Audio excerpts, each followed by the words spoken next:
मोक्षमार्गस्य नेतारम् भेतारम् कर्मभूभृता ज्ञातारम् विश्वतत्त्वानां वन्दे तद्गुणलब्धये वन्दे तद्गुणलब्धये।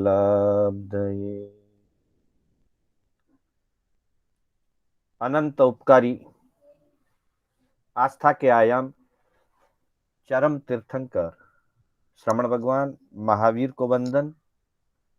प्रभु की परंपरा में विचरण करने वाले समस्त चारित्र आत्माओं को वंदन।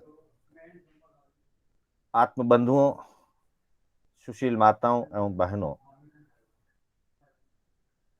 श्री कर्नाटक जैन स्वाध्याय संघ एवं SSS जैन ट्रस्ट जयनगर बेंगलोर के तत्वावधान में आयोजित रविवार की इस विशेष कक्षा में मैं शांतिलाल बोहरा आप सभी का हार्दिक स्वागत एवं अभिनंदन करता हूं। आत्मबंधुओं, हमारी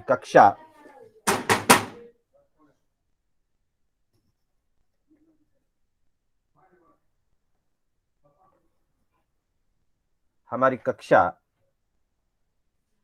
जीवन निर्माण के संदर्भ में 84 हित शिक्षाओं के आधार पर चल रही है। इसके पूर्व हमने जीवन और चिंतन, जिसमें सकारात्मक चिंतन की महत्ता को हमने समझने का प्रयास किया। फिर दूसरे विभाग में जीवन और ध्यान, जिसके अंतर्गत आर्त ध्यान और रौद्र ध्यान को त्यज कर धर्म ध्यान की भूमिका में आगे बढ़ें और शुक्ल ध्यान की भूमिका का निर्माण कर सकें।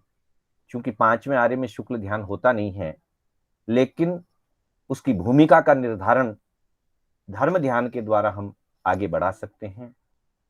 और उसके बाद जीवन और वर्धमान विषय को लेकर के प्रभु महावीर के जीवन का समग्र प्रायोगिक, मानसिक एवं सैद्धांतिक तीनों अपेक्षाओं से महावीर के जीवन से हम अपने जीवन में क्या महत्व प्राप्त कर सकते हैं, महावीर के जीवन को आधार बना करके हम अपने जीवन को कैसे दिशा निर्देश दे सकते हैं, इसके संबंध में जीवन और वर्धमान विषय पर हमारी 4 कक्षाएं हुई।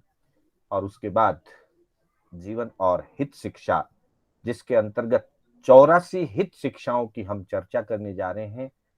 ये 84 हित शिक्षाएं इस प्रकार की है कि जिससे जीवन में, चाहे वो व्यावहारिक जीवन हो, धार्मिक या आध्यात्मिक जीवन हो, आगमों से, नीति ग्रंथों से, धर्म ग्रंथों से, सामाजिक शिक्षाओं से, विभिन्न अलग अलग अपेक्षाओं से इन शिक्षाओं का संकलन किया गया है। कुल 84 शिक्षाओं का, जो हमारे जीवन में एक नई ऊर्जा, एक नया विश्वास, एक नई रोशनी हमारे जीवन को दिशा दिखा सकती है। ऐसी ये 84 हित शिक्षाएं हैं। और इसके लिए कहा गया है कि नाकारो निरसो वचन, नटियां उपजे दुख, पण 84 जगह पर नटियां उपजे सुख। मनुज जन्म को पाय के, टाड़े इतरा दोष, इन भव में शोभा लहे, बण्यो रहे संतोष। जिस किसी भी महापुरुष ने इस काव्य की रचना की है, निश्चय ही वे जीवन और अध्यात्म, जीवन और व्यवहार, इन सब के गहरे ज्ञाता थे और अनुभव के आधार पर उन्होंने इन शिक्षाओं की रचना की। वो एक ही बात कहते हैं कि वैसे तो संसार में किसी को अगर किसी चीज के लिए मना किया जाता है तो उससे दुख होता है, नकारने पर किसी को अच्छा नहीं लगता। लेकिन ये 84 ऐसी जगह है, 84 ऐसे स्थान हैं जो नकारात्मक है, उन नकारात्मक स्थान को अपने जीवन में स्थान नहीं देना। यहाँ ना करने से ही सुख होता है। अर्थात इन 84 स्थानों पर व्यक्ति जब मना कर देता है कि नहीं, ये काम करना नहीं, नहीं करना, यह दोष है, इसको नहीं सेवन करना, ये दोष है, इसको नहीं सेवन करना, तब भी उसके जीवन में सुख की प्राप्ति होती है। और कहा कि मनुष्य जन्म में आकर अगर कोई इतने दोष टाल लेता है तो निश्चय ही उसके जीवन में जो है सुख, शांति और शोभा की प्राप्ति होती है, उसका जीवन संतोषमय हो जाता है। तो चलिए एक बार हम उन 84 शिक्षाओं में जो कुछ शिक्षाएं हमने पूर्व में पढ़ ली है, उसके संबंध में एक बार वापिस उनका उच्चारण करें।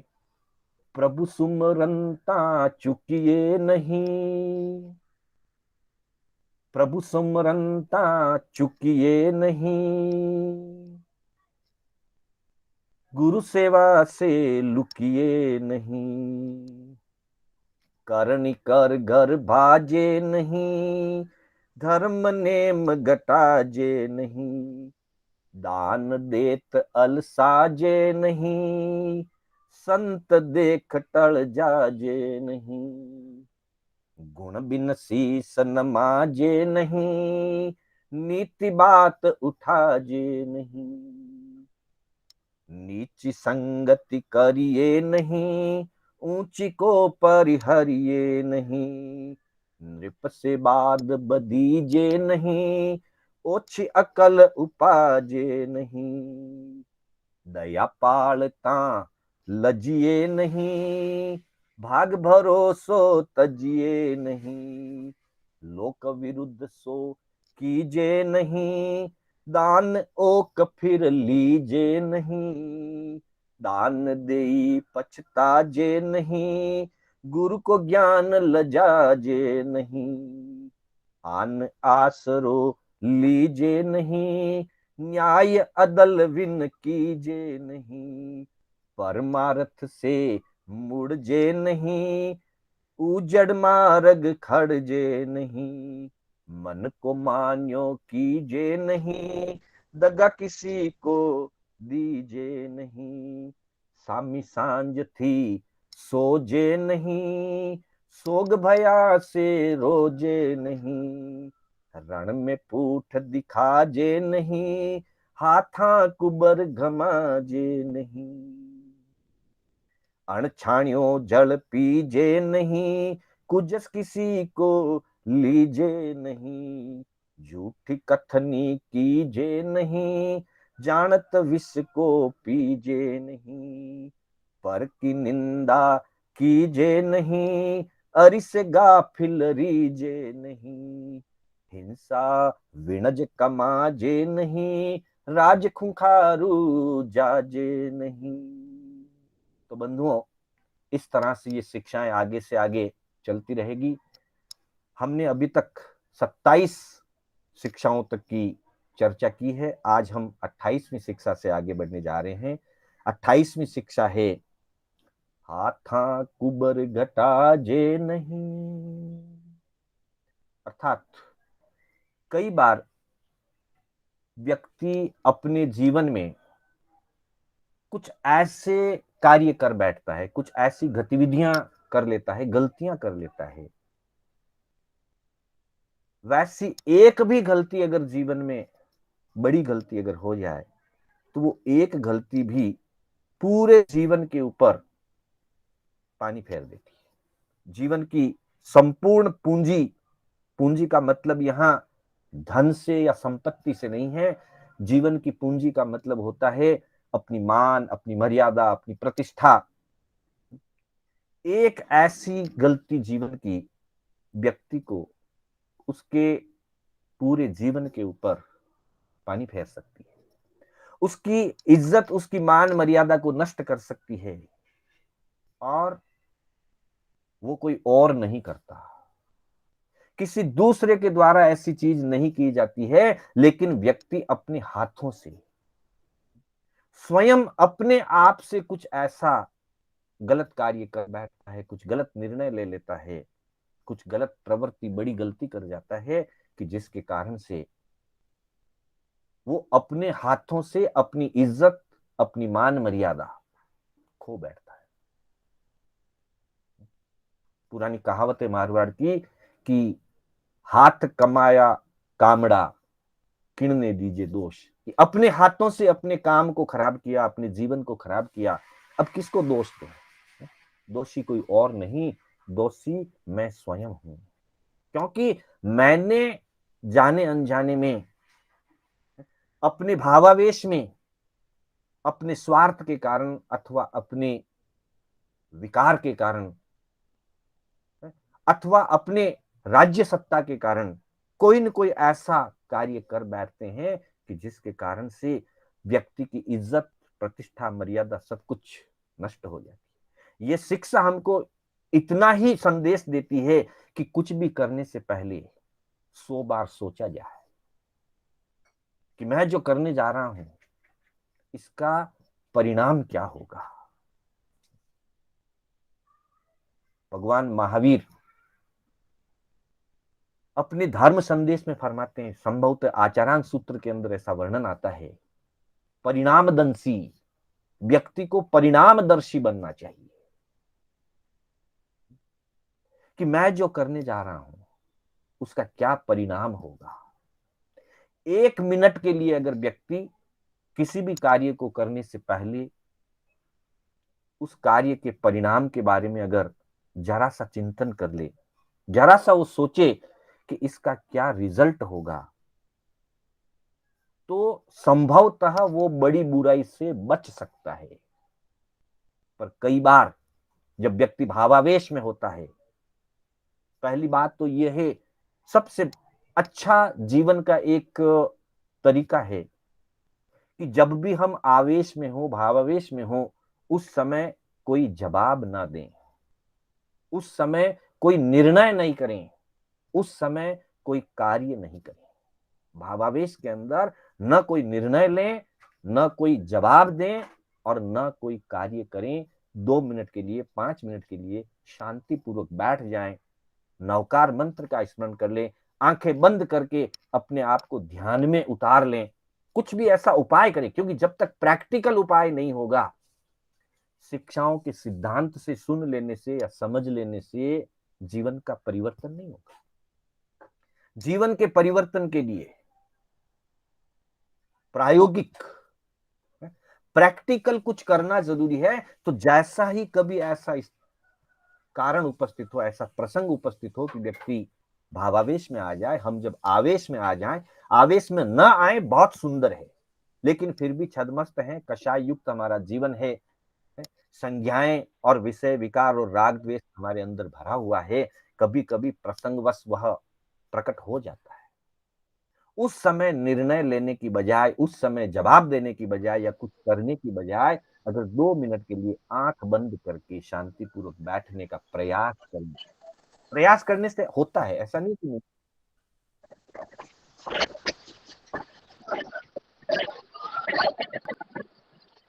2 मिनट के लिए हम प्रयास करें और उसके बारे में चिंतन करें, परिणाम को देखें, तो निश्चित ही हम अपने भावावेश के निर्णय को, गलत निर्णय को हम रोक सकते हैं, गलत भाषा के प्रयोग से बच सकते हैं, गलत प्रवृत्ति करने से हम बच सकते हैं। अन्यथा कुछ ऐसा कर बैठते हैं कि जीवन की पूंजी, जो इज्जत, मान, मर्यादा, वो खो बैठते हैं। स्वयं की ही नहीं, पूरे परिवार की इज्जत दांव पे लग जाती है। ऐसे अनेकों अनेक उदाहरण हम व्यवहार जगत में भी देख सकते हैं। एक छोटा सा निर्णय व्यक्ति को कहां से कहां गर्त में पहुंचा देता है, गलत निर्णय। और इतिहास के अंदर अगर हम देखने की कोशिश करें तो हमारे सामने कई उदाहरण उपस्थित हैं, जैसे रावण का उदाहरण, कंस का उदाहरण, दुर्योधन का उदाहरण, कौणिक, सैनिक पुत्र कौणिक, कौणिक का उदाहरण। ऐसे उन्होंने कुछ कार्य कर लिए भावावेश में, अशुभ परिणामों के साथ, कि पूरी जीवन की इज्जत मर्यादा नष्ट हो गई। रावण कोई बुरा व्यक्ति नहीं था प्रारंभ से, ठीक है, सत्ता का मोह या अहंकार बड़े पुरुषों में होता है, हर व्यक्ति में होता है, वो एक बात अलग है, लेकिन वैसे रावण कोई दुराचारी व्यक्ति नहीं था। रावण विद्याओं का ज्ञाता था, ज्ञानी पुरुष था, जैन दर्शन के अनुसार भी उसको एक ज्ञानी पुरुष माना गया है, और वैदिक परंपरा के अनुसार भी कहते हैं कि रावण वेद वेदांगों का ज्ञाता था, शिव का भक्त था। भक्त था, और एक भक्त होकर के कोई बुरा काम थोड़ी करेगा। भक्त तो भगवान के समर्पित होता है, और भगवान के समर्पित होता है, उसके अंदर भगवत कृपा होती है। परंतु भावावेश के अंदर उसने एक गलत निर्णय ले लिया, और उस एक गलत निर्णय के अनुसार रावण ने सीता का अपहरण किया, और वो भी साधु का वेश धर करके, बुराई में और गलत। पहले तो पर नारी का हरण करना गलत, और उसमें भी साधु का वेश धारण करके करना तो और गलत, क्योंकि उससे साधु वेश भी लज्जित होता है। अब उस एक गलत प्रवृत्ति ने रावण की मर्यादा, रावण की इज्जत, रावण का सब कुछ नष्ट कर दिया। यहां तक कि उनका वंश खत्म हो गया। पूरे भाई भतीजे बेटे पुत्र पौत्र सब उस युद्ध के अंदर आहुति में चढ़ गए। अगर वो थोड़ा सा सोच विचार कर लेता कि ऐसा करने से मैं अपने ही हाथों से अपने पांव में कुल्हाड़ी मारना जिसको कहते हैं, वो स्थिति घटित होने वाली है। लेकिन भावावेश में, सत्ता के मद में, अहंकार के मद में उन्होंने ऐसा किया। उसका परिणाम हम जानते हैं। कई बार व्यवहार जगत में भी अहंकार में आकर के या सत्ता के मद में आकर के व्यक्ति कुछ अनहोनी घटनाएं कर जाता है जो नहीं करनी चाहिए। ऐसा ही हम उदाहरण कंस का देख सकते हैं। एक तरफ उसने राज्य की प्राप्ति के लिए अपने पिता को कारागृह में बंद कर दिया, दूसरी तरफ अपनी बहन बहनोई उनको भी कारागृह में बंद करके उनकी 8-8 संतानों को मारने का निर्णय ले लिया।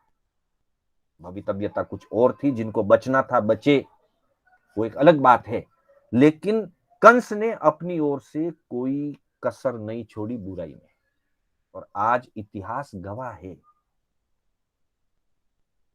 आज हजारों लाखों साल उन बातों को बीत चुके हैं, लेकिन आज भी कोई व्यक्ति, कोई सज्जन पुरुष अपने पुत्र का नाम कंस रखना पसंद नहीं करता, रावण रखना पसंद नहीं करता, दुर्योधन रखना पसंद नहीं करता।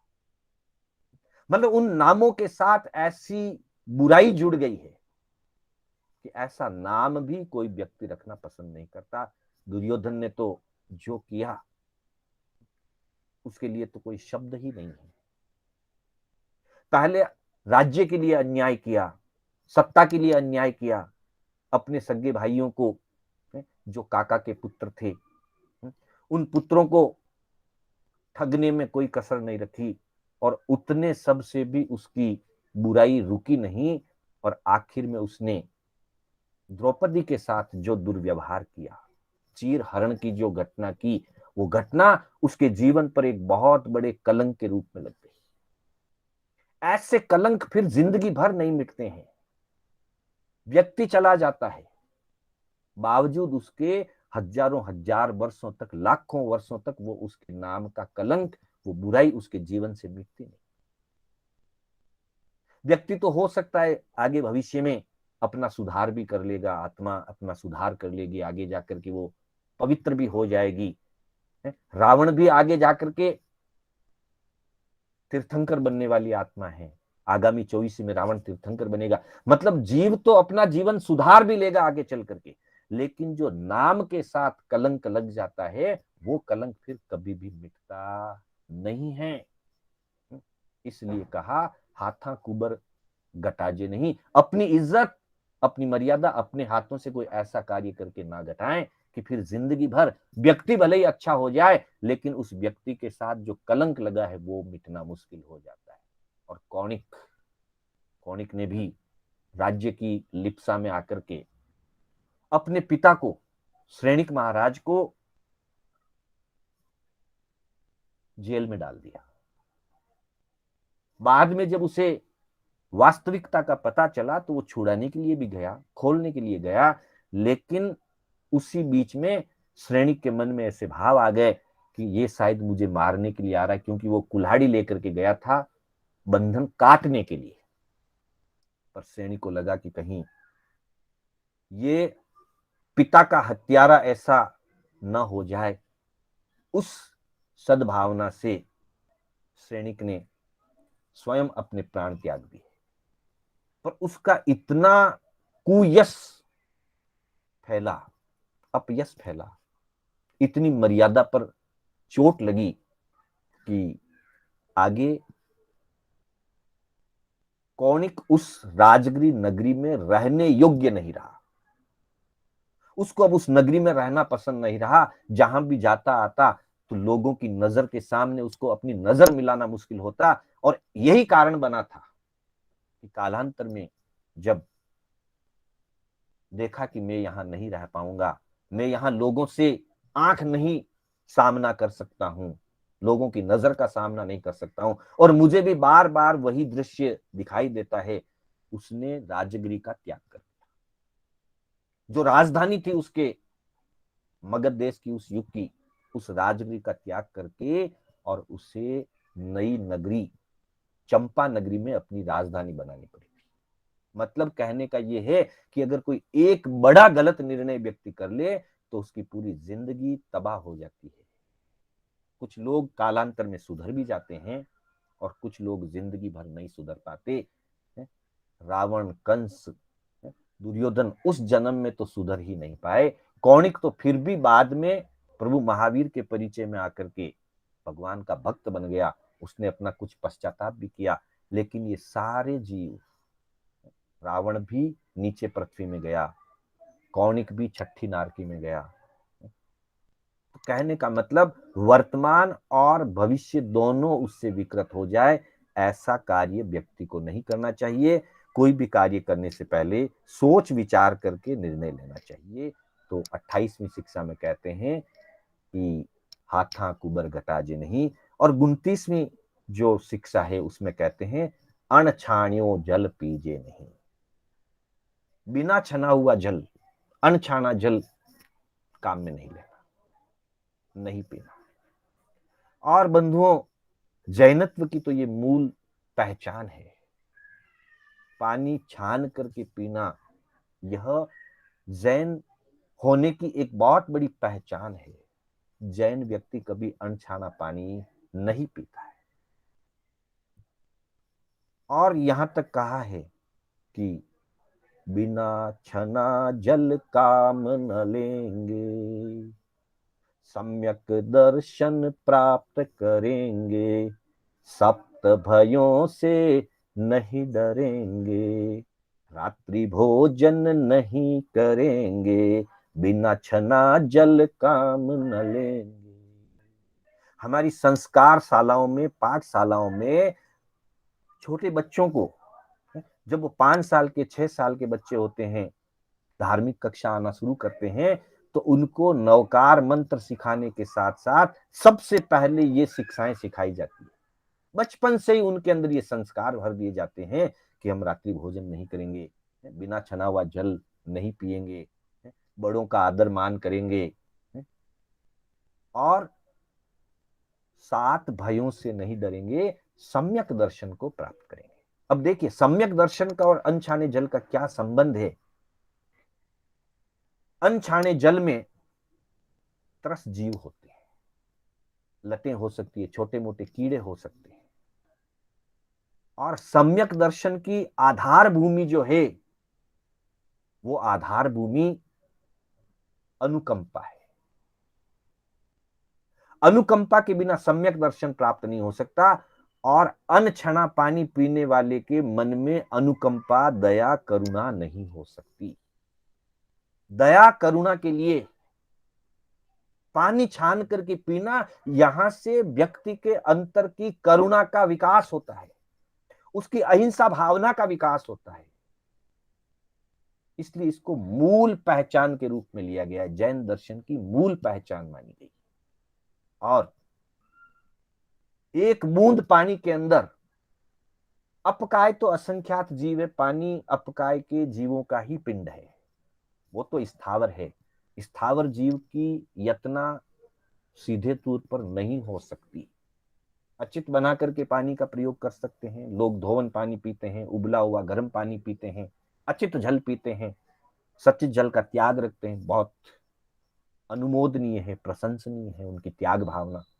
पर जो अचित नहीं पीते हैं, सचित पानी भी पीते हैं, फिर भी बिना छना हुआ पानी नहीं पीते, क्योंकि बिना छने हुए पानी के अंदर अपकाय के जीवों की बात तो जाने दीजिए, उसके अंदर पानी के आश्रित अनेकों त्रस्त जीव रहा करते हैं। एक अपेक्षा से साइंस ने अपनी बात रखी है।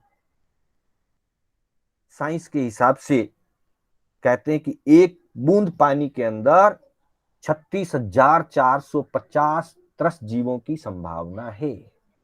अथवा यूं कहें कि ये वैज्ञानिक, एक साइंटिस्ट के द्वारा कही हुई बात है। एक वैज्ञानिक कैप्टन स्कॉर्बजी, उन्होंने जो सूक्ष्मदर्शी यंत्र होता है, सूक्ष्मदर्शी यंत्र से एक पानी के बूंद का चित्र देखा और उसके अंदर चलते फिरते हुए जीवों को उसने देखा और उसका कैलकुलेशन उस वैज्ञानिक ने बताया 36,450।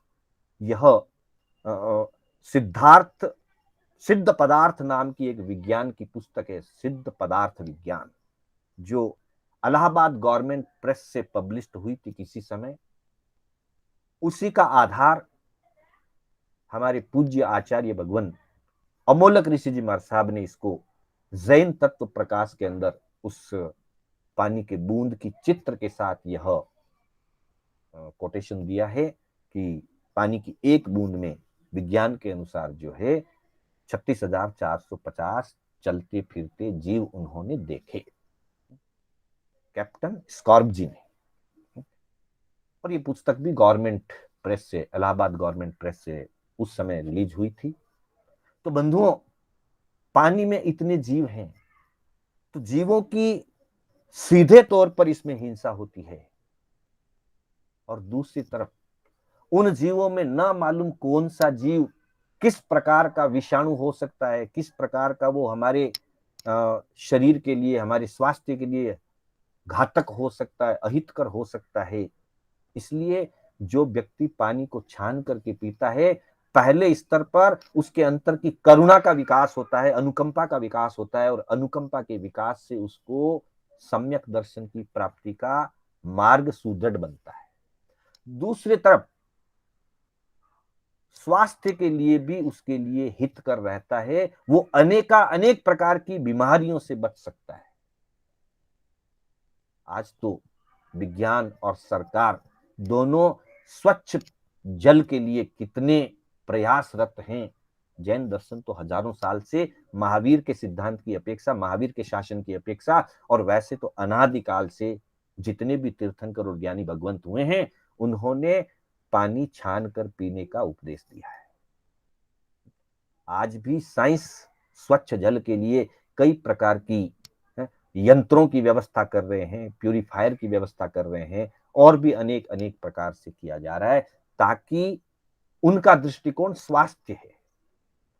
ज्ञानियों का दृष्टिकोण पहले स्तर पर अहिंसा धर्म है, अनुकंपा की भावना है, और उसके साथ स्वास्थ्य भी जुड़ा हुआ है। पुराने जमाने में जब स्वच्छ जल नहीं मिलता था, नदी तालाबों का पानी सीधे तौर पर पिया जाता था। कई बार उसके अंदर जो है छोटे छोटे इतने सूक्ष्म जीव होते जो पता नहीं चलता, और पानी के साथ शरीर के अंदर पेट में चले जाते, और उसके कारण से एक बीमारी हुआ करती थी। आजकल तो वो लगभग खत्म हो गई है, क्योंकि अब सब स्वच्छ जल के महत्व को और छने हुए पानी के महत्व को ज्यादातर लोगों ने समझ लिया। नहीं तो पहले उस पानी के अंदर छोटा सा जीव पेट में चला जाता, और वो जीव आगे जाकर के अपना विस्तार, शरीर के अंदर विस्तार करता, उसको बाड़ा कहते थे।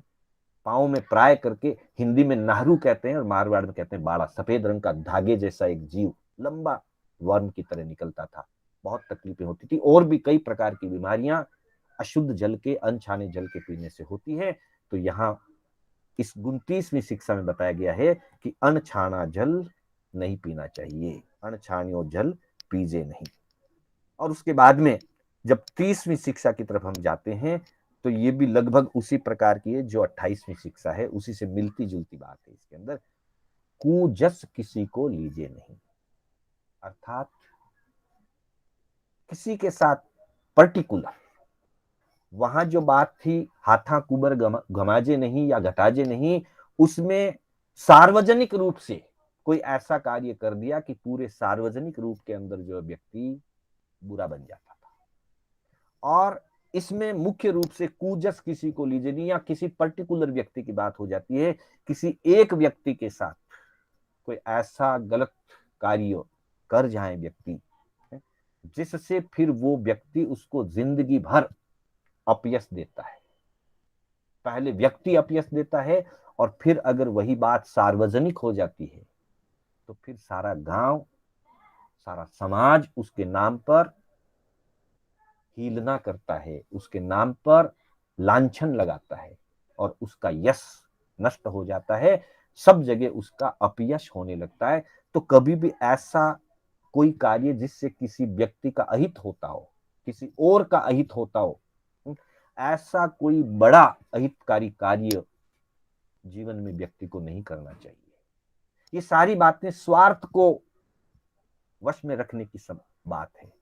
जब हम अपने स्वार्थ पर अंकुश रखते हैं, हम अपनी इच्छाओं पर अंकुश रखते हैं, हम अपने विचारों पर संवर भाव रखते हैं, निग्रह रखते हैं, तब हम ऐसी चीजों से बच पाते हैं। अन्यथा ऐसी चीजों से बच पाना बड़ा मुश्किल हो जाता है। तो इसके संबंध में दो उदाहरण हमारे सामने आते हैं इतिहास के और आगमों के। एक उदाहरण है नागश्री ब्राह्मणी का। नागश्री ब्राह्मणी ने, एक ब्राह्मण परिवार था, 4 भाइयों का परिवार था। अलग अलग दिन एक एक महिला का भोजन आदि बनाने की देख रेख व्यवस्था का, भोजन व्यवस्था का कार्य एक एक दिन एक एक महिला करती थी। आज उस नागश्री का अवसर था, उसने अच्छा भोजन तैयार किया, अच्छी सब्जी बनाई और फिर उतावल में वो पहले सब्जी को चखना भूल गई। सबसे पहले इस बात को ध्यान दें, कोई भी कार्य उतावलेपन से नहीं करें, समय पर कार्य को करें, धैर्य पूर्वक कार्य को करें तो कार्य यत्ना पूर्वक होता है। अगर यत्ना से नहीं करते हैं, समय पर नहीं करते हैं तो फिर उतावलेपन में होता है। हमेशा जो व्यक्ति आलसी होता है वो उतावला होता है। ये बात दिखने में बड़ी गलत, एकदम विरोधी दिखती है कि आलसी उतावला कैसा हो सकता है, पर वास्तविकता यही है कि जो आलसी होता है वही उतावला होता है। आलसी व्यक्ति जिस समय कार्य करने का समय होता है उस समय वो काम करता नहीं, आलस में समय को टालता रहता है, कार्य को कल पे कर लूंगा, बाद में कर लूंगा, अभी बहुत टाइम है, थोड़ी देर बाद कर लूंगा। ऐसा करके आलसी व्यक्ति अपने काम को पोस्टपोन करता जाता है आलस के कारण। और फिर जब एकदम आखिरी समय आ जाता है, बिल्कुल नेक मोमेंट की पोजीशन आ जाती है कि अब तो उसको करना ही है, अब और देर करने की स्थिति नहीं है, अब समय नहीं, तब वो उतावला बनता है। इसलिए कहा गया कि जो आलसी होता है वो उतावला होता है, प्रारंभ में उतावला नहीं होता। आलसी व्यक्ति अंत में उतावला होता है। और कहते हैं कि उतावला सो बावला। जो उतावलेपन में कोई कार्य करता है वो बावला यानी मूर्ख कहा जाता है उसको। बावला का मतलब सीधा मूर्ख तो नहीं है, बावला का मतलब वही है नासमझ। उतावला सो बावला। तो पहले तो वो अपने काम को हम टालते रहते हैं, कर लेंगे, बाद में कर लेंगे, अभी बहुत टाइम है, अभी बहुत दिन है। और फिर जब एकदम नजदीक स्थिति पहुंचती है फिर लगता है कि अरे अभी तो काम किया ही नहीं, काम बहुत बड़ा है और समय बहुत कम है, फिर वो उसको उतावलेपन में करता है। तो सबसे पहली तो यह जीवन में गांठ बांध लें, जीवन के अंदर इस चीज को अच्छी तरह से धारणा बना लें, संस्कारित कर लें कि हम आलसी नहीं बनेंगे। जो कार्य जब करना है उसको समय पर शुरू करेंगे। देखिए, जो व्यक्ति घर से समय पर निकलता है उसको ओवर स्पीड की जरूरत नहीं पड़ती। 10 बजे अगर ट्रेन है और हमको पता है कि 15 मिनट का रास्ता है, तो कम से कम आधा घंटा पौन घंटा पहले व्यक्ति निकलता है समय पर। तो उसको ओवर स्पीड की जरूरत नहीं पड़ती, वो आराम से समय पर अपने स्टेशन पहुंच जाता है। लेकिन कई बार क्या कहते हैं, अरे 15 मिनट का तो रास्ता, इतना जल्दी क्यों निकले, अभी चले जाएंगे अभी चले जाएंगे, यूं करके बैठे बैठे 10 20 25 मिनट यूं ही निकाल देते हैं। और फिर जब निकलते हैं तो फिर उतावले होते हैं, फिर ओवर स्पीड से गाड़ी चलाते हैं, दुर्घटना होने की संभावना रहती है। तो जो आलसी है वो उतावला हो गया, पहले आलस किया बाद में उतावला हो गया। आलसी जब उतावला करता है तो गलती कर जाता है। तो ऐसी कोई गलती नागश्री ने कर ली। उसने पहले ध्यान से उस चीज को चखा नहीं और लास्ट में उसने देखा कि ये तो गड़बड़ हो गई, अब क्या करें, ये तो तुम्बा जिसकी सब्जी बनी थी ये तो बड़ा बहुत कटु है, बहुत कड़वा है, बहुत खारा है, इसको खाएंगे तो मर जाएंगे। तब फिर विचार किया कि नहीं, उसको एक तरफ रखा दूसरा बनाया। पर अब इसका क्या करना, वो देख रही थी कि कहीं अवसर देख करके इसको फेंक दूंगी। लेकिन इतने में धर्म रुचि अणगार गोचरी के लिए पधारते हैं, मासक खमन का पालना लेने के लिए पधारते हैं और संयोग से उसी नागश्री के घर पर पहुंच जाते हैं।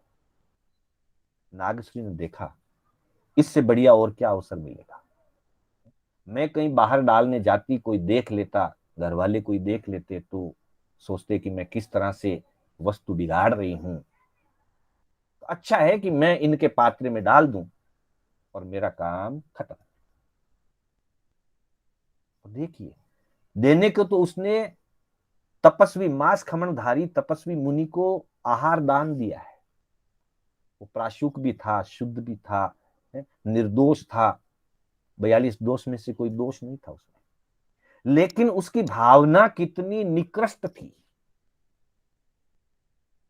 एक कटु वस्तु जो खाने योग्य नहीं है, और वो जो उसको फेंकना चाहती थी, और उसने तो मुनि को ही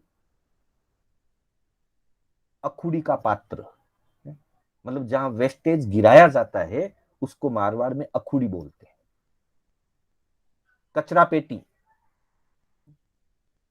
नगर पालिका का जो कचरा पेटी का स्थान होता है जहां जाकर के डंप किया जाता है, वेस्टेज और ग्रैबेज डंप किया जाता है, वो स्वरूप मुनि को समझ करके उनके पात्र में डाल दिया। कितनी बड़ी गलत बात। मुनि तो सहज में लेकर के चले गए। बाद की घटना हमको सबको पता है, लंबी है। धर्मघोष अणघार जो आचार्य थे उन्होंने देखा और देखते ही पता चल गया, उनके विवेक बुद्धि से उनको पता चल गया कि यह साताकारी नहीं है। और उन्होंने उस समय बता दिया था मुनि को, धर्मरुचि अणगार को, कि इसके खाने से प्राणांत हो सकता है, इसलिए इसको निर्जीव स्थान पर ले जा करके एकांत में परख दे। पर परखना निर्जीव स्थान पर है। वो लेकर के गए, एक बूंद डाल करके देखा कि इसका क्या परिणाम होता है। तो देखा कीड़ियां आ रही है, कीड़ियां आती है और कीड़ियां उसमें जाकर के मर जाती है। 2 4 5 कीड़ियां मरी भी होंगी, उसका उन्होंने अपने मन में अफसोस माना। पर उनकी जागरूकता थी, पहले एक बिल्कुल छोटा सा बूंद डाल करके देखा। उन्होंने विचार किया कि अगर पूरा यहां डाल दिया गया तो हजारों लाखों कीड़ियां मर जाएंगी, और भी कोई पशु पक्षी मर सकते हैं। और गुरुदेव ने फरमाया कि निर्जीव स्थान। उस करुणा की भावना से, उस अनुकंपा की भावना से धर्म रुचि अणगार ने वो सारा साग स्वयं खा लिया और उसके बाद संथारा पचक लिया। समाधि भाव से उन्होंने अपने प्राणों का त्याग किया और प्राणों का त्याग करके अनुत्तर विमान में, सर्वार्थ सिद्ध विमान में पहुंचे। उस भाव से वो सर्वार्थ सिद्ध विमान में गए। हालांकि ये घटना बहुत बहुत काल पुरानी है। वहां का समय आयुष्य पूरा करके वो आत्मा तो पुनः इस संसार में आकर के मनुष्य जन्म धारण करके मोक्ष पधार चुकी है। उस भव से तो वो सरवार सिद्ध में गए, लेकिन अब तक तो वो मोक्ष पधार चुके हैं। लेकिन नागश्री ने जो ये कार्य किया, किसी न किसी निमित्त से लोगों को पता चल गया, परिवार वालों को पता चल गया, तो सबसे पहले परिवार वाले ने उसकी भर्त्सना की कि तुमने एक साधु का, एक सन्यासी का जीवन हरण कर दिया, तुमने ऐसा कार्य कैसे किया। और खूब अपयश करते हुए उसको घर से निकाल दिया। और फिर पूरी नगरी के अंदर, जिस गांव में वो रहती थी, जिस शहर में वो रहती थी, उस पूरे शहर के अंदर उसका बहुत बहुत अपयश हुआ, बहुत बहुत कुयश हुआ। और इतने अशुभ कर्मों का बंधन हुआ कि वह नागश्री जो है, सातों ही नारकियों में दो दो बार, तीन तीन बार उसके जन्म मरण हुए। फिर कहीं अनेक जन्मों के बाद वह सुकुमालिका नाम से एक राजकुमारी बनी। उस भाव में भी उसके अशुभ कर्म बाकी रहे। फिर वो उस भाव में, सुकुमालिका के भाव में उसने निदान किया, तपस्या भी की, साधना भी की, फिर निदान किया। और निदान करके 5 पुरुषों का उसने निदान किया था। और फिर आगामी भाव में वो द्रौपदी बनी और 5 पांडवों की वो पत्नी बनी। ये सारा, ये नागश्री के जीवन का आगे से आगे बढ़ता हुआ प्रूफ है।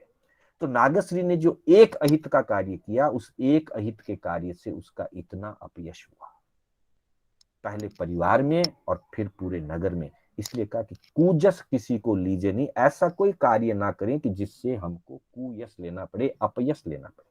हालांकि सब चाहते हैं कि हमें यश मिले, और प्राय करके यश हमें मिलता नहीं है, ये हमारी शिकायत रहती है ज्यादातर। और विशेष करके महिलाओं की तो बहुत शिकायत रहती है कि हमने घर के लिए, परिवार के लिए इतना कुछ किया, पर हमको यश नहीं मिला। उल्टा कहते हैं कि यश नहीं मिले कोई बात नहीं, पर कुजस मिला। तो कुजस क्यों मिलता है, उसके पीछे कारण अनेक हैं। उसमें एक मुख्य कारण ये भी है कि हम अपनी वाणी को, काम तो हम अच्छा कर लेते हैं, बहुत कुछ कर लेते हैं, पर हम अपने अहंकार को नहीं जीत पाते हैं। कई बार हम आवेश को नहीं जीत पाते हैं, और कई बार हम वचनों की मर्यादा खो देते हैं। वचनों की मर्यादा खो देने से भी व्यक्ति का अपयश हो जाता है।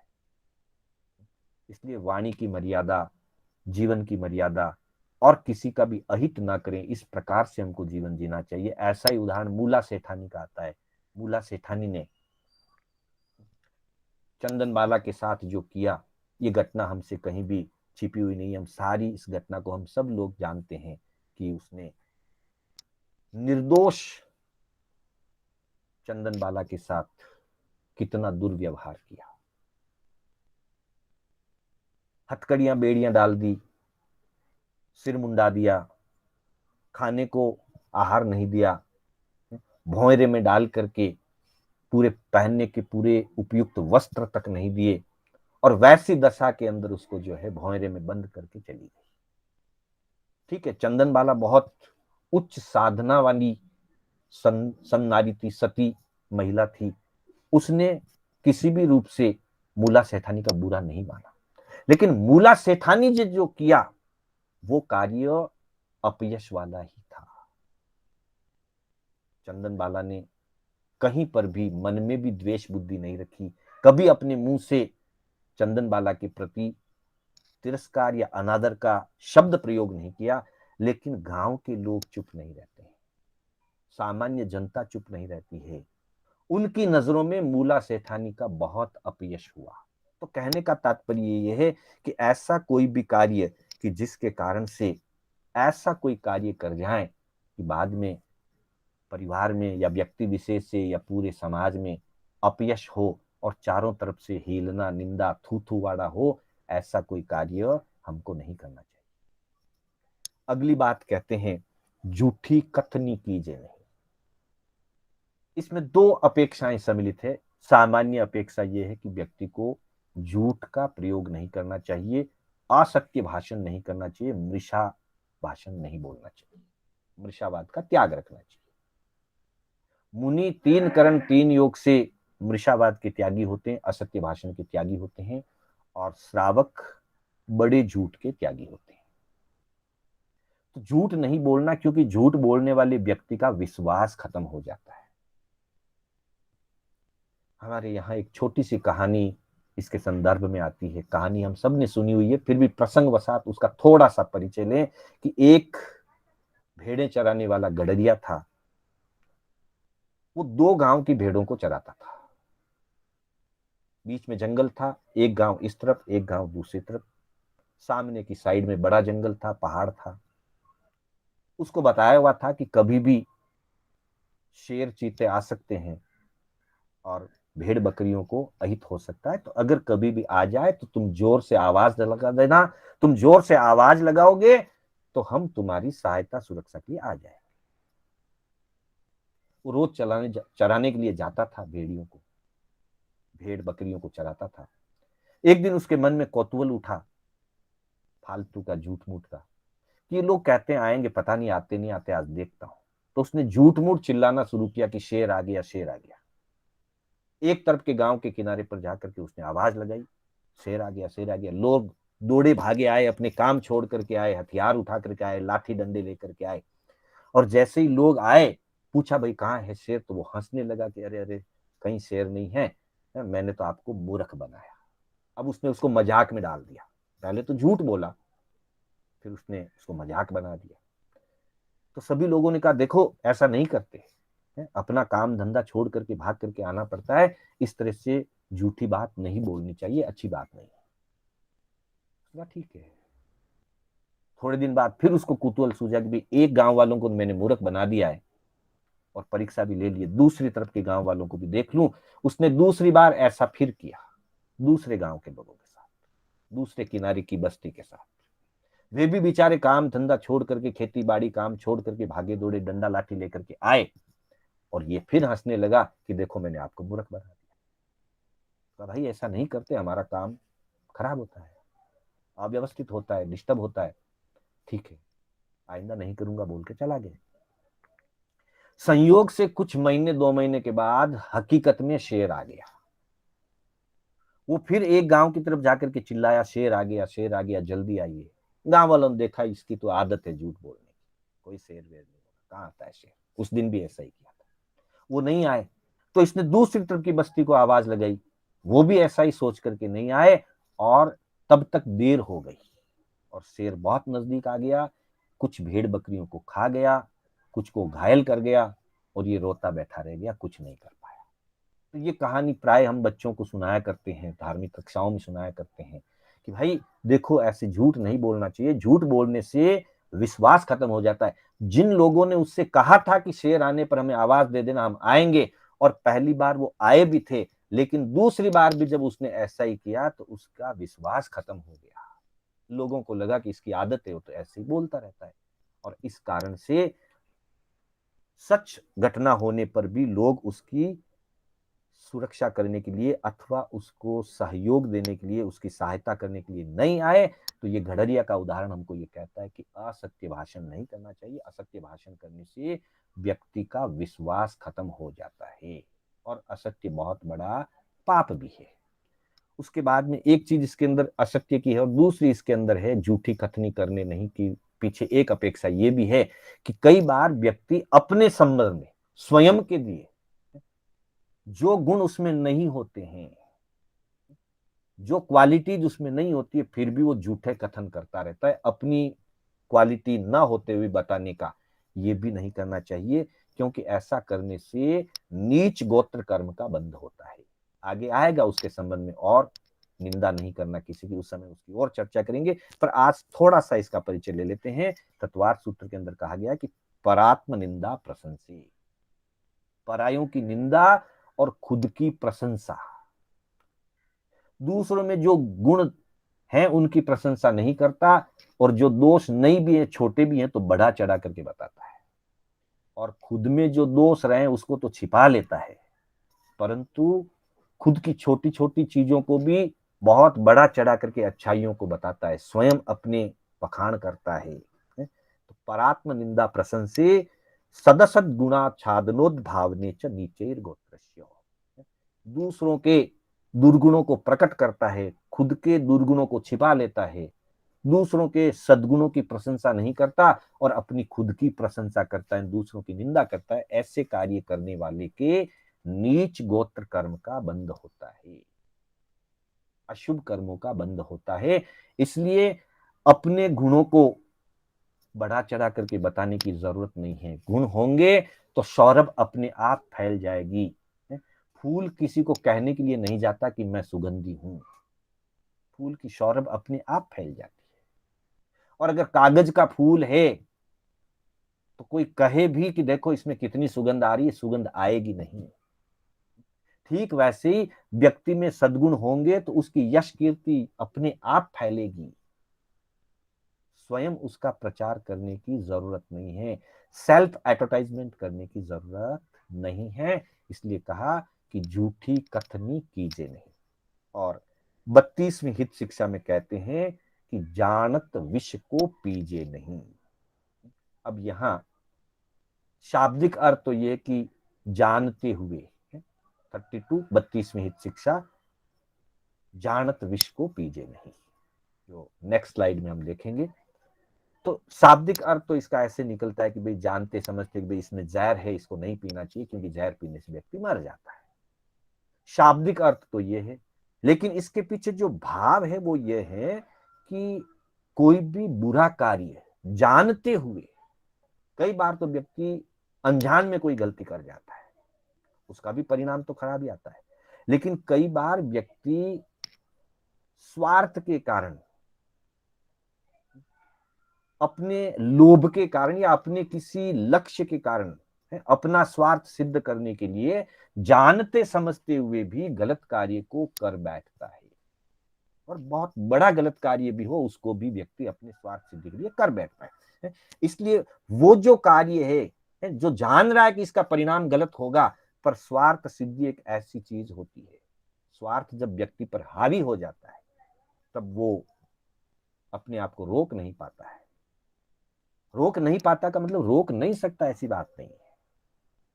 यदि व्यक्ति संकल्प दृढ़ बनाए तो अपने आप को रोक सकता है, बुराई में जाने से, बुरा कार्य करने से रोक सकता है। लेकिन जब स्वार्थ को हावी कर लेता है तब वो अपने आप को रोक नहीं पाता। तब उसके लिए कहा कि जानत विष को पीजे नहीं। अब उसके संदर्भ में मतलब ये है कि अगर मान लो कोई व्यक्ति जहर पी लेता है तो ज्ञानी जन कहते हैं कि भाई जहर पीने से व्यक्ति ज्यादा से ज्यादा एक भव से उसकी मृत्यु हो सकती है, इस जीवन से उसकी अंतिम अवस्था आ सकती है। लेकिन बुरा काम रूपी जो जहर है, स्वार्थ रूपी जो जहर है, भारी स्वार्थ जिसके कारण से वो अनर्थ जैसे कार्य कर बैठता है, ऐसा जहर उसको एक जन्म तक नहीं मारता, उसकी आत्मा का पतन एक जन्म में नहीं करता है, बल्कि जन्मों जन्मों तक उसकी आत्मा का पतन होता है। ऐसा एक उदाहरण अंतगढ़ सूत्र के अंदर हम देखते हैं, पढ़ते हैं। अंतगढ़ सूत्र के अंदर गजसुकमाल जी का प्रसंग आता है, तीसरे वर्ग के 8वें अध्ययन में। अंतगढ़ सूत्र का तीसरा वर्ग, उसमें 8 वर्ग हैं कुल और 90 आत्माओं का उसमें परिचय दिया है प्रभु ने, 90 मोक्षगामी आत्माओं का वर्णन किया है प्रभु महावीर ने। तो उसमें तीसरे वर्ग के 8वें अध्ययन के अंदर गजसुकमाल जी का वर्णन आता है और हमने सबने उसको पढ़ा है, सुना है और स्वाध्यायी है, कई बार उसको सुनाया भी है कि 99 लाख जन्मों के पहले का वैर उनके उदय हुआ था। कितना? 99 लाख। यह कहानियों में और संदर्भ ग्रंथों में कहा है। आगम में तो यही कहा कि भव सहस्रम, हजारों हजार भवों के संचित कर्मों का उसके उदय आया और सौमिल के मन में उसके प्रति वेर जागृत हुआ। अब यह घटना जो वेर जागृत हुई, ये गजसुकमाल जी के जीवन के 99 लाख जन्मों के पहले की पूर्व भाव की घटना है। वहां गजसुकमाल का जीव सौतेली मां थी और सौमिल का जीव सौतेली का पुत्र था, सौतन का पुत्र था। अपने स्वार्थ के कारण उसको ऐसा लगने लगा कि जब से यह दूसरी पत्नी आई है, मेरे पति का मेरे प्रति वो अनुराग नहीं रहा जो पहले था। और फिर जब इसके पुत्र हो गया, ये जब पुत्रवती बन गई, तब तो मेरे पति पूरे तौर पर उसी का ध्यान रखते हैं। मेरे लिए तो जैसे उनके जीवन में कोई स्थान ही नहीं है। ऐसी उसकी मनोदशा बिगड़ गई। हालांकि पति स्वयं से दूसरा विवाह नहीं करना चाहते थे, परंतु उस बड़ी सेठानी ने खुद आगे होकर के कहा कि नहीं, मैं संतानवती नहीं हो पाई हूं और आपका वंश आगे चलना चाहिए। इसलिए उसने खुद दबाव डाल करके, आग्रह करके अपने पति का पहले तो विवाह करवाया। तब उसकी दृष्टि कुछ अलग थी। बाद में उसकी दृष्टि में स्वार्थ बुद्धि जग गई। स्वार्थ बुद्धि जगी तो उसमें हीन भावना आ गई और हर चीज में उसको ऐसा लगने लगा कि मुझे नजरअंदाज किया जा रहा है। हालांकि ऐसी कोई स्थिति थी नहीं।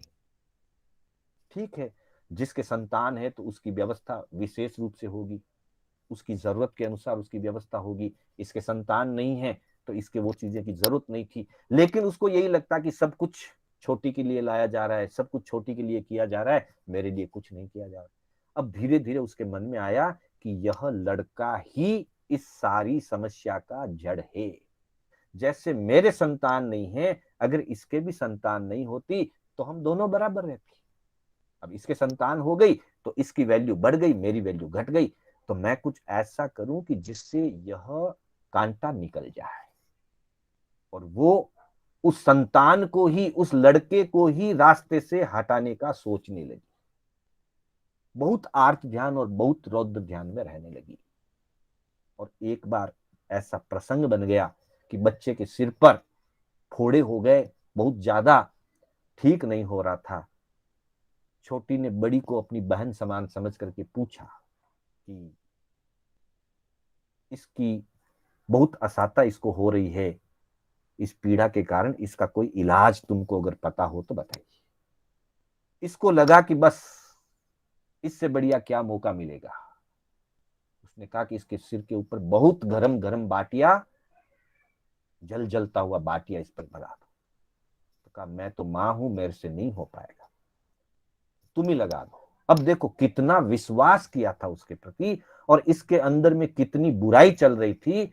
हालांकि ये जानती है, हाँ नहीं जानती ऐसी बात नहीं, ये जानती है कि ऐसा करने से बच्चा मर जाएगा, पर उसका स्वार्थ और उसकी स्वार्थ भावना इतनी उस पर हावी हो गई, इस कदर हावी हो गई कि वो अपनी संतान को, आखिर है तो उसकी संतान ना, उसके ही पति का पुत्र है। सौत का बेटा खुद के बेटे के समान ही है, सौतेला पुत्र है उसका। वो जानती है कि बच्चा मर जाएगा, पर वो अपने स्वार्थ भावना में इतनी अंधी हो गई कि उसने ऐसा क्रूर कार्य कर दिया। बच्चा तड़पता रहा, मां तो बाहर चली गई थी दूसरे कार्य से। उसने कहा मैं देख नहीं पाऊंगी, तड़पेगा। वो तो बाहर चली गई किसी कार्य से और इसने पीछे इतना जलता हुआ, हालांकि वो दवाई होती है लेकिन देख करके लगाया जाता है, दवा की भावना से लगाया जाता है, कैसा सहन होता है उस तरीके से उसको लगाया जाए तो वो पीड़ा को शांत करता है। लेकिन इसको तो कुछ और करना था। तवे से उतारता ही मोटा सा बाटिया, एकदम से जलता जलता बाटिया उसके बच्चे के सिर पर रख दिया। बच्चा तड़प तड़प करके मर गया। ये जानती थी ये मर जाएगा, फिर भी उसने जानत विष को पीजे नहीं, पर इसने जानते बूझते हुए इतना अनर्थकारी कार्य किया। और वहां उस जीव ने इतने अशुभ कर्मों का बंध किया, इतने अशुभ कर्म का बंध किया कि वह मरता हुआ जीव भी वैरानुबंध लेकर के गया। छोटा सा बच्चा का जीव भी वैरानुबंध लेकर के गया। और कितने जन्म, 99 लाख जन्म, मोक्ष जाने का समय नजदीक आ गया है। जो जीव घड़ी दो घड़ी के बाद मोक्ष जाने वाला है, गतसुकमाल जी, फिर भी वो एक अशुभ कर्म जो जानबूझ करके उन्होंने किया था अपने स्वार्थ सिद्धि के लिए, वो एक अशुभ कर्म उनका इस प्रकार उदय में आया कि सोमिल ने उनके माथे के ऊपर गीली मिट्टी की पाड़ बांध करके खीरे के धधकते हुए अंगारे डाल करके उस एक पाप का बदला चुकाया। तो कहने का मतलब है कि कई बार हमसे अनजाने में गलती हो जाती है, लेकिन स्वार्थ अगर हमारे ऊपर हावी हो जाए तो हम जानबूझ करके भी ऐसी गलतियां कर बैठते हैं जो हमें जन्मों जन्मों तक वैरानुबंध के रूप में सताएगी, पीड़ा देगी, कष्ट देगी। तो हमें सावधान होने की जरूरत है। ये शिक्षाएं हमें सावधान कर रही है। तो 32वीं शिक्षा के अंदर कहा गया कि जानत विष को पीजे नहीं, और उसका उदाहरण हमने गत सुकुमार जी के पूर्व जन्म से अंतर्गत सूत्र के तीसरे वर्ग के 8वें अध्ययन से लिया कि लाखों लाखों जन्मों तक कैसे वो कर्म हमारा पीछा करते हैं। तो ये शिक्षाएं, महापुरुषों की हित शिक्षाएं हमें सावधान कर रही है। ये शिक्षाएं हमको यही कहती है कि तुम इन शिक्षाओं का अगर जीवन में पालन करो तो जीवन में इस भव और परभव दोनों में कल्याण होगा, दोनों में जो है भला होगा। और इसी का परिणाम रूप में बताया कि इन चलगत चाले सुगढ़, भलो कहे सबको, निश्चय इह परलोक में पल्लो न पकड़े कोई। अर्थात जो सम्यक ज्ञानी होता है अथवा जो मतिमान पुरुष होता है, प्रज्ञावान पुरुष होता है, वो इन शिक्षाओं के अनुसार अपने जीवन को चलाता है, इन बुराइयों का वो त्याग करता है और अच्छाइयों को जीवन में धारण करता है, तो निश्चय ही उसका इहलोक और परलोक दोनों ही उसके लिए जो है सुधरते हैं। और जगत में उसको सब भला कहते हैं। एक तरफ हमने देखा अपयश होता है, कुयश होता है, लोग भर्त्सना करते हैं, हीलना करते हैं, और अगर इन शिक्षाओं का पालन करें तो सब कोई कहते हैं कि नहीं, बहुत अच्छा कार्य कर रहा है, बहुत अच्छा व्यक्ति है, अच्छा। तो वर्तमान में हमारे जीवन की सुवास फैलती है और भविष्य में परलोक में भी हमें अच्छा जीवन मिलता है, सदगति की प्राप्ति होती है, और कालांतर में सभी कर्मों से मुक्त होकर के सिद्धत्व की प्राप्ति होती है। तो ये छोटी छोटी शिक्षाएं हमारे जीवन में अपने जीवन को आगे बढ़ाने के लिए सहयोगी बनती हैं। हम इनको सुने, इनका चिंतन करें, मनन करें, और इससे हम अपना जीवन सार्थक बनाएं। इन्हीं भावनाओं के साथ मैं अपने शब्दों को विराम देना चाहूंगा। मेरे बोलने में कोई स्खलना हुई हो अथवा जिनाज्ञा विपरीत कथन हुआ हो तो उसके लिए बारंबार मिच्छामि दुक्कडम। पहले मंगल पाठ